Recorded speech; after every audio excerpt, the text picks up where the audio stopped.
Yesterday I was talking to a person and he was telling me that he has seen a new idea a company has come up with. The entire night I sat, my first Google search was what is Flutter. By morning I had one basic app ready, and that is how I was hired. I get so many mails saying, "Hello sir." If you are very good at DSA and if you have very good profile on code forces, lead code, leads for weeks, these top companies were hiring a lot of people. When it comes to startups, they focus more on the tech that we are going to be working at, right?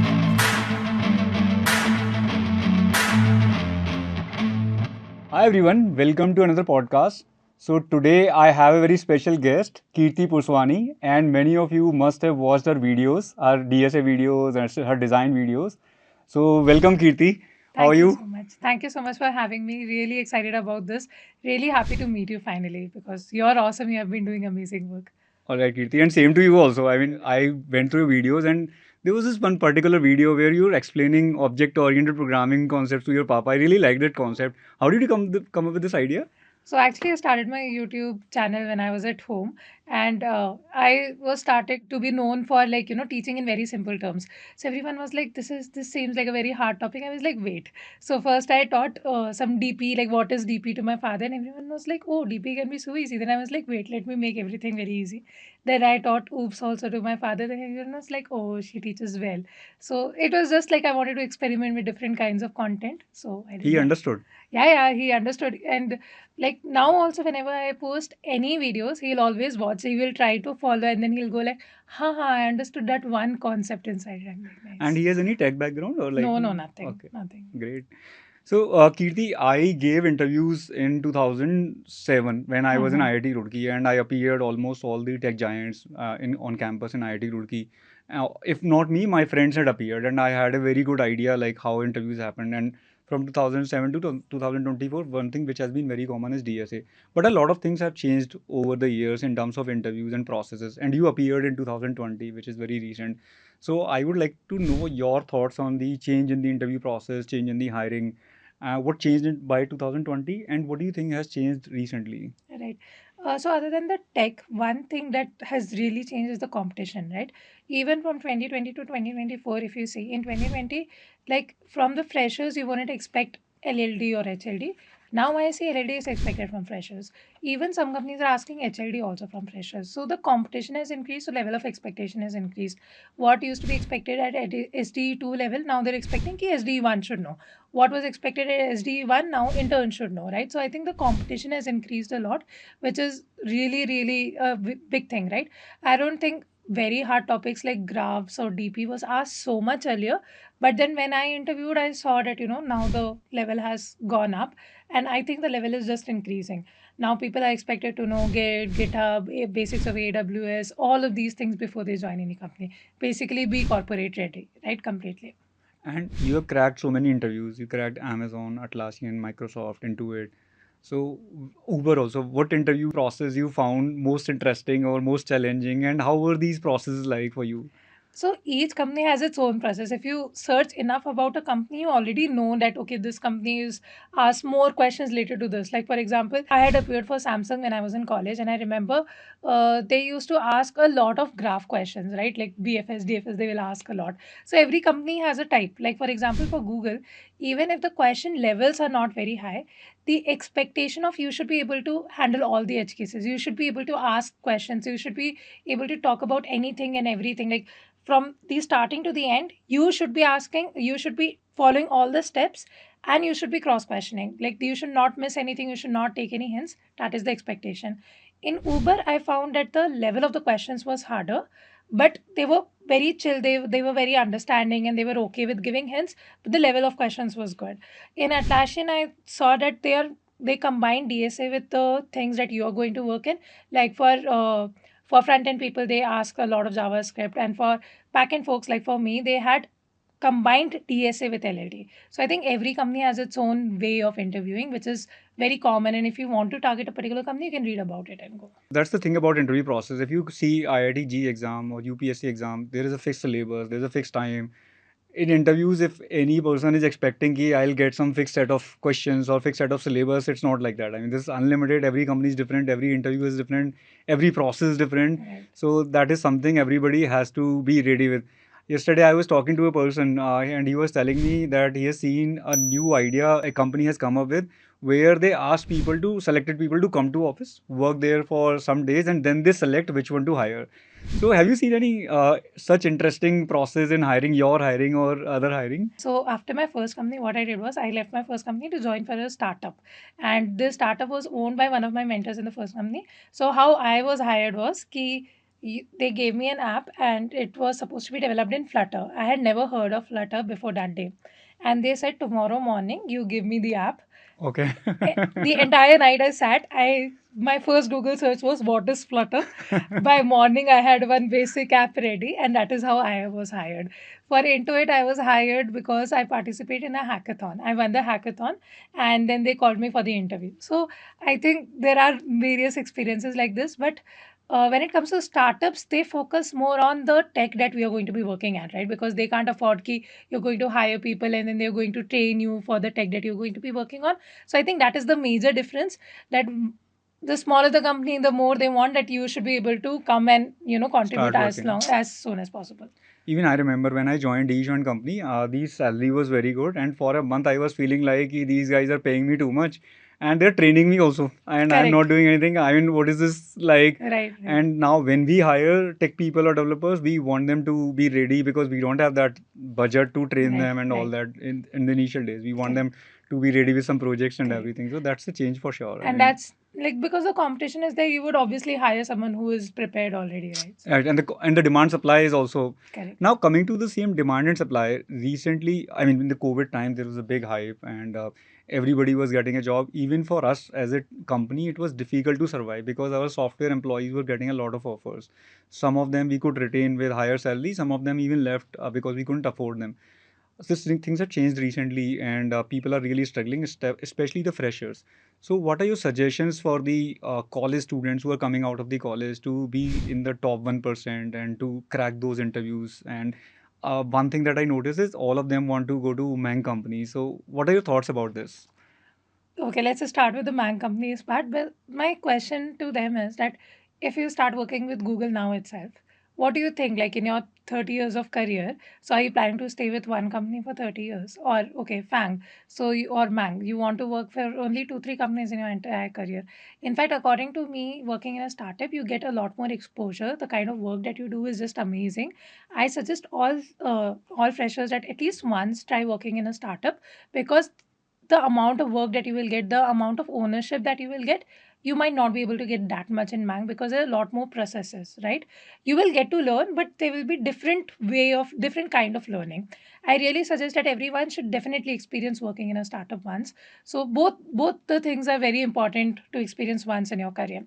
And about the freshers, as I said, the competition has increased. So you just can't do DSA and just few topics and normal clone projects and be okay with it. You have to know more. You have to make your resume stand out, and there are different ways for that. Open source is one way, competitive programming is another way. So these are different ways, but find some way to make your resume stand out. That is my whole point that I keep telling them ki don't waste your 4 years. Do something. Just participating in hackathons, coding challenges, and different things that keep happening, that itself is going to build your resume a lot and give you a lot of exposure. So that is a must do.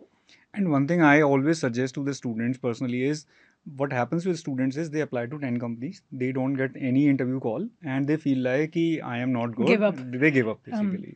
And it's not like this. It's like you need to find a match. There are a lot of job vacancies and there are a lot more students. So it's very difficult to find a match. You need to apply hundreds of places, keep applying and be available on all the job portals. Try to build your profile everywhere, and your probability of finding a match increases, right? So that's the problem that people are not aware, because on social media, everybody shares that I got selected here. People don't share that I got rejected here, right? So that's again one problem that I find. Now, talking about the interview process and all those things, one thing that I observed from 2007 till 2021, 22, like DSA was the thing. I mean, when 2021, when the companies were hiring, if you are very good at DSA and if you have very good profile on Code Forces, Lead Code, Geeks for Geeks, these top companies were hiring a lot of people and you were easily able to get the job. Now, what are the skills? Is DSA still important, or I mean, I know my understanding, but I just want to know your thoughts on this. DSA is definitely important. Nobody can deny that. But the thing is that only DSA will no longer get you a job. Maybe in starting roles of Google, it will. But then after that, LLD, HLD is expected. Understanding of data, like HLD covers databases, networking, basic understanding of all of that is expected. You just cannot expect that just on the basis of DSA or just on the basis of competitive programming, you're going to crack a lot of companies. Second, I would just like to mention that how you were talking about it, we just apply for 10 companies and we are okay with it and then we give up. I see so many people doing this, and okay, there's a lot of competition, but there's also a lot of opportunities. Like the number of edtech platforms, during your time or during my time, were there so many amazing courses available? No. Now there are a lot of people who are ready to mentor you and actually get you ready for that level of competition. The things are actually much more easier. I remember when I used to learn recursion and DP, I used to take weeks because there was not a single video which was good enough where I could understand. Now people keep complaining that there are too many videos. Now I'm like, because you have that many opportunities to learn and be ready for that, it is just that you have to put the effort. Either you can keep complaining about things not working out, or you can utilize the opportunities that are there around you. Okay, so talking about EdTech, Kirti, you also started your own company, and I just want to understand your journey. Like, so you finished your graduation, then you went to different companies, and what motivated you to start your own company? So I was teaching, like I started my YouTube channel and I realized my love for teaching. Like I absolutely love teaching, and coding plus teaching is something that I absolutely loved. But initially I had this thing, if I just keep teaching theory, then am I growing as a software engineer? And that question also comes because if I just keep teaching DSA, the same algorithms, I'm not growing as a software engineer, and that I did not want to do. And that is why all the courses that I have done so far are not just challenging for the students but for me as well. Like that is my thought process behind any course that I have launched so far. Like we have people with 20-25 years of experience, we have people with 30 years of experience, and we also have college students. So how do you bridge the gap for college students? How do you make things as easy as possible so that even beginners can understand, beginners like my father can understand? But also, how do you keep things of that advanced level? Like how do you go from this level to this level in the same course so that these people are also satisfied, people with 25-30 years of experience? So things like high level system design, low level system, these are just so endless topics, and like projects, when you work on them, there is so much to be covered, from CI/CD to everything. So I think it has been the most rewarding thing I have ever done, like so far. Plus seeing people get hired, I think you will agree, right? That is Right, the that's the most most satisfactory. satisfying part about anything, that when people message you that I got hired because of you, I get goosebumps. So yes. All right, Kirti, great to hear that. And I am being a teacher. I really love talking to fellow teachers and those who have been very passionate about teaching. And really, I wish you really great success. Now, going through your profile, I saw that you cracked so many interviews, and people really struggle even getting an interview call. So you must have done something right. And so, could you please guide the audience? What is the right way to approach the companies, and what worked for you? For me, honestly, because I was doing content creation, I was very active on LinkedIn and I had like pretty good followers. And I just reached out on LinkedIn. I didn't even have to ask for referrals.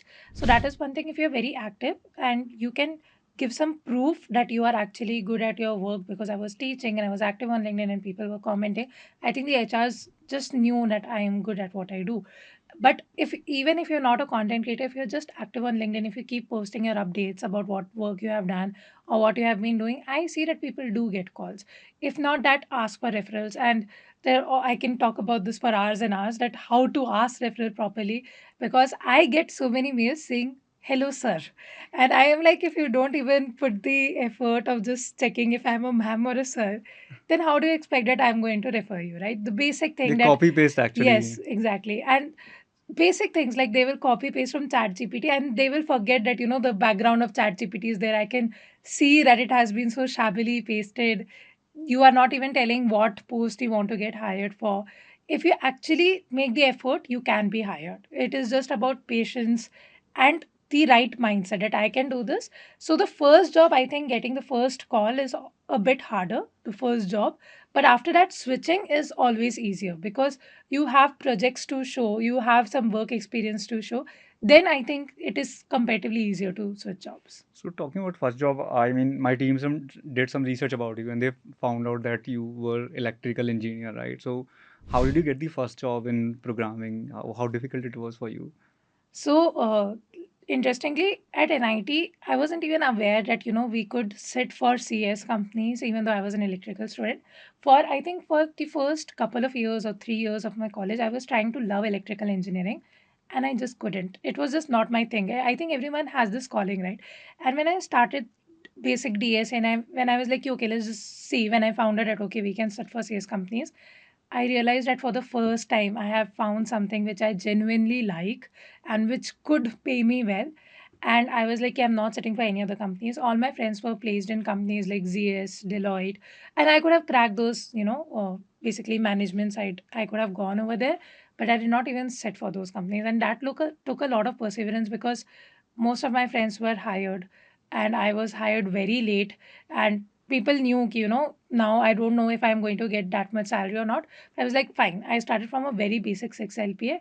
But after that, all my switches were 100% and more than that. So I was like, "Ki, if so, you just have to have that confidence that I want to be doing what I like doing. Because once you choose your career, you are doing that 24/7 for the rest of your life, right? 9 to 5. So I was like, yeah, I have to find something that I genuinely like. And I was not liking electrical engineering. And what part do you like most about coding and programming? I think you will also agree that one moment when you have been stuck with something and then you finally get that the feeling that, oh, this is how it was working, or oh, this is how the logic works. That, I don't know, that kick I really love about that. Yeah. I mean, personally, what I like is the logical thinking. When you're talking to humans, there are a lot of emotions involved. Right. When you are interacting, when you're coding, right? I mean, there are no emotions. You are only wrong, right? True, true, true. Either you are right or you're wrong. There's no No. middle, right? And like for other profiles, I see people do so many meetings. Software engineers, they do meetings like comparatively, like they do a lot of meetings, but then sometimes you just get in your zone and you forget about everything else and it's just you and code for a while, right? So I love that moment. And you spend hours and hours, and Yes. you enjoy also Yep. because you are wrong, right? It's telling you that you've done something wrong, and you try to fix it and improve yourself. Yep. And with time and hours spent, you actually become a better and better coder. So one interesting thing that I learned from your story is, and that I would like to tell the audience also, you don't have to start with a very big company. You told this earlier also, which is a very valid point. And that's a problem that students have. A lot of engineering colleges, they put big hoardings that our student got 2 crore package, 1 crore package, 50 lakh package, and all of them were taking admissions. They start having these expectations, and when they reach second year, third year, or final year, those expectations break, and then they start having issues. So be prepared for, and end of BTech is not end of career, right? You can switch later also. You just need to get a job first. That's the most important thing. You want to add anything to this thing? I mean, my point is key, just give your 100%. Like when I was interviewing for all of these companies, I'll tell you one interesting fact that I keep telling everyone. So when I interviewed for Uber, Amazon, Atlassian, Microsoft, I cracked all of these companies. But the truth is that I sat for all of these companies very casually. My main aim during that time was to crack Google. And I had put so much pressure on myself because I'm a YouTuber, I teach, I should be able to crack. And I remember before every Google interview, I used to be like shaking. Even though I make videos, even though I teach, I used to be so scared. And all the other companies, I just casually sat and I cracked all of those companies and I messed up the last round of Google. So instead of putting so much pressure on yourself, just focus on giving your best. Rest, everything will happen. It is okay to have big dreams. You should have big dreams, but be prepared for everything. And just if you keep doing it, it is just matter of time. Like there is nothing that will stop you from getting hired if you just keep doing the right things, and you will learn eventually, right? I mean, same thing happened with me. That's a very valid point. Actually, I appeared in IIT Roorkee. There was first company was Google, and we all were very serious about it. Ki we want to crack Google, and I was really good in DS in my batch. So everybody was saying कि तू तो crack कर लेगा Google. Hmm. But I couldn't even qualify the first round. Then Microsoft again was a big tech company. And after that, D Shaw came. So D Shaw, I was like, it's a fintech. Should I go for it or not go for it? and I appeared in interview very casually, and I was selected. So that's a very valid point. I mean, I also suggest this: if you are an engineering student and go for companies where you feel like you deserve, say, 5 lakh rupees at least package. Go for a company that is paying you 2 lakh rupees. Just give an interview, right? Casually, you will be able to sell yourself. You will be able to give a mock kind of interview. That Practice will practice will happen. happen, right? Yes. All these things will help you in the upcoming interviews. That's a really valid And I point. would like to add one more thing. Even like when I teach, like not just DSA, but like projects also, I see one very important point is your mindset at that time. Sometimes we are stuck with an issue, even though we are trying to solve it. There is some very silly mistake. All we need is calm down, think like have a glass of water, and really think with a very calm mind, patience. Ki, what am I doing wrong? And most of the things get sorted. Like these are the most underrated skills of a software engineer, that you're calm, you're able to Google and figure out, what is going wrong. If these things that you develop, tech will always change. The languages will come and go. But these concepts, the quality of your thought process, this is what will make you a good software engineer. Now tech changed, right? We all talk about the recent change that happened, Hmm. AI and everything, right? So what do you think? I mean, there are a lot of doubts. You must have got this question everywhere. I also get this question everywhere. Will AI replace AI. software engineers? I Everybody knows that's not going to happen, right? But what are your thoughts about in general the software development? How will the AI change it, and how will the recruitment change by AI? Again, I keep saying this. 10 years ago, was AWS very common? Was Next.js there? Was Flutter there? Like any of these tech that we use now, right? Okay, this was small, small changes. Now there is a huge change. But that has always happened. Net was not there a few years ago, right? Things have always evolved. Tech has always evolved. We'll have to learn different things, but that is fine. We will get resources accordingly. I don't think we're going to get replaced very soon. Again, the competition is increasing, the expectation is increasing. Are people going to stop getting hired in software engineering? Not anytime soon. What do you think? Like, am I Yeah, right? I agree. I always give this example. What is going to happen is I strongly believe that the number of tech jobs are going to increase. There was a time where computer technology or computer in general, only companies like IBM, top research institutes could afford. They were supercomputers. And then personal computers came in, high level programming languages, which were easy to code, like Java, Python came in. So, what happened with the change? I mean, lot more people got involved into tech. Tech jobs actually increased, and earlier it was lot of money required to even build a computer, use a computer inside the company and use that logic and programming. Then it became very easier. With AI, what is going to happen? Even the software development is going to be very cheap and Very easy. very Like, easy. Even very, very small organizations, even the shopkeepers, they would have some software which is customized, which is doing automations for them. So what will happen with this? You will need more tech people, right, yes. to do the customizations according to Yep. businesses, according to different, and small businesses would be able to afford these things. Earlier, tech was a very costly thing. Even what used to happen, I mean, all the tech companies, they were in US. Now you see a lot of companies being built in India and a lot of big tech companies. So now it's going to be more and more available, and that means more software engineers required. That's how I see it. I mean, I think social media also has its pros and cons, right? Similarly, AI also has its pros and cons. I feel that I don't know why a huge population is focusing only on the cons and not on the pros. I feel, especially among software engineers, there's like huge negative energy, which I am not understanding it. Why are people being so negative? I saw a bunch of people, like a huge set of people who stopped preparing for interviews, saying, anyway, we are going to get replaced. I mean, that is such a negative thought process, and I totally don't support it. even in our company, I saw a software engineer talking. So they actually some you were using some code generated by AI. So that generated the code, and they were saying, they were laughing. Is this what is going to replace it? I mean, see, AI is going to give you some code, and even now it's very, very immature. You need to go through a validation and all.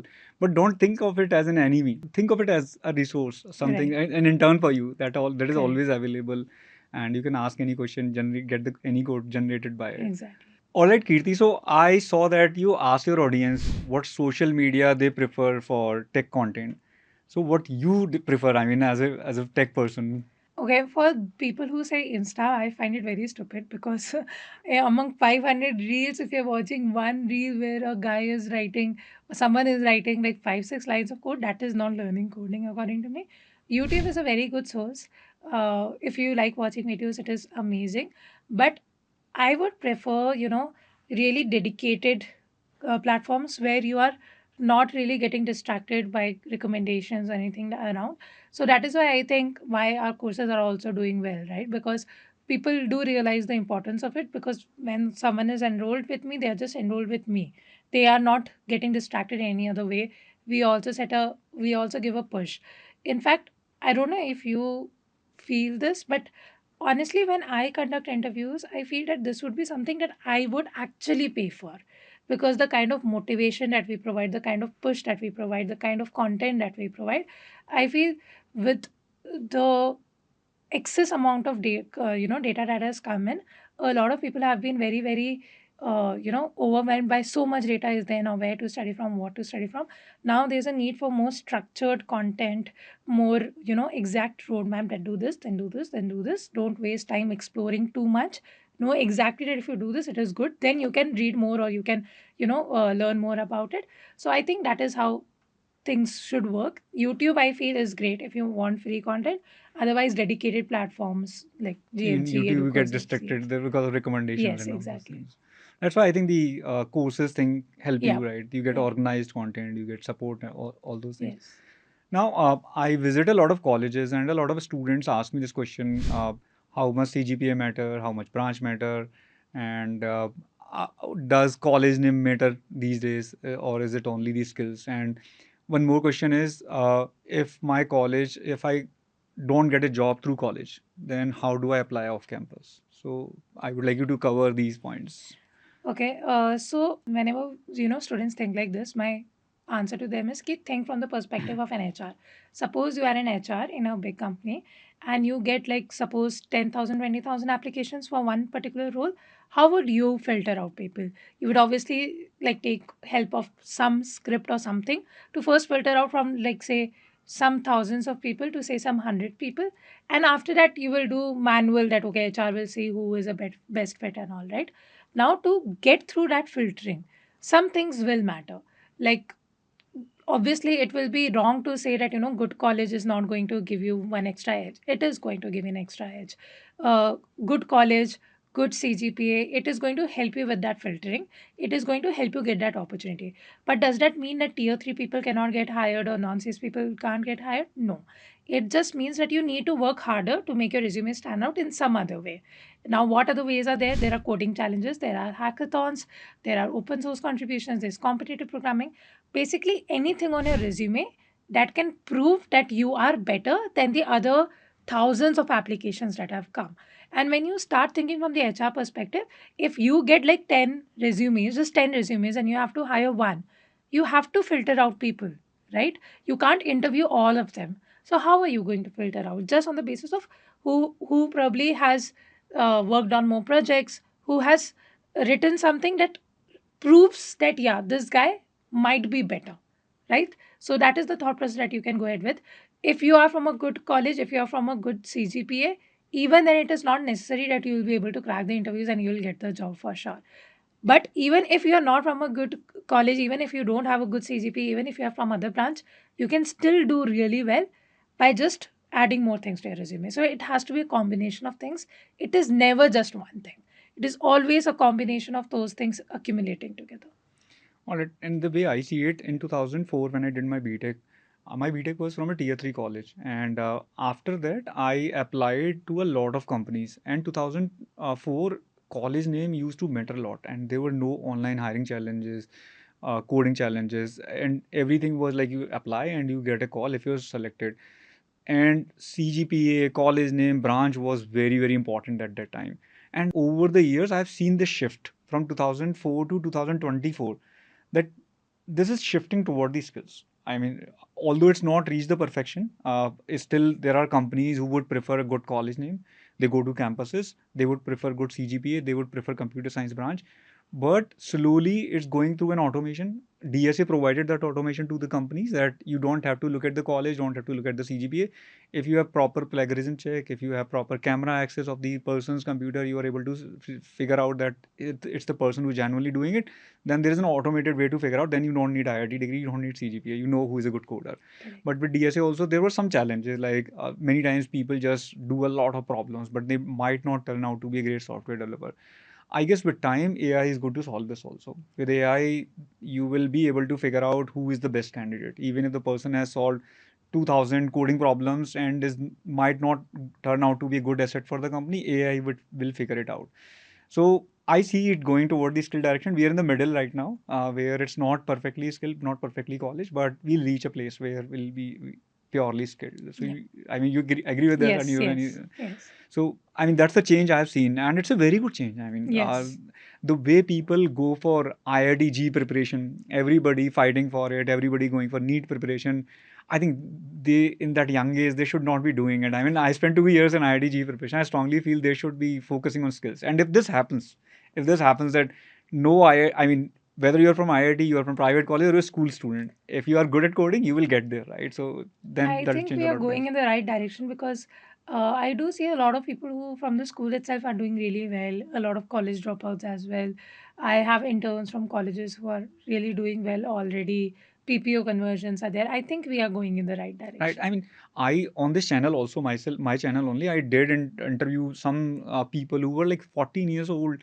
They were talking to investors. They have got funding. They are teaching data science and they are advisor. And there was a 12-year-old guy who was solving Python problems, and I was very very happy to see that. I mean, people criticize it that there's a child labor and all. I don't agree with all that. I mean, see, as long as the person is enjoying, the kid is Yes. enjoying, and skill is something that you should build irrespective of the age, whether you're 12, you're 60 or 70, if you enjoy something, you should do it. I mean, why to call it child labor? I mean, it is so harsh to call it child labor because if you think about it, making people like forcing people to solve, say, maths or bio or something, even though they are not interested in it, that is child labor. Right, forcing them to IIT, do Correct. IIT. No, you have to have like, set of all of these things. You need to be good at social studies, you need to be good at science, bio, even though that is something that doesn't interest you versus something that interests you and is going to like, give you a career out of it.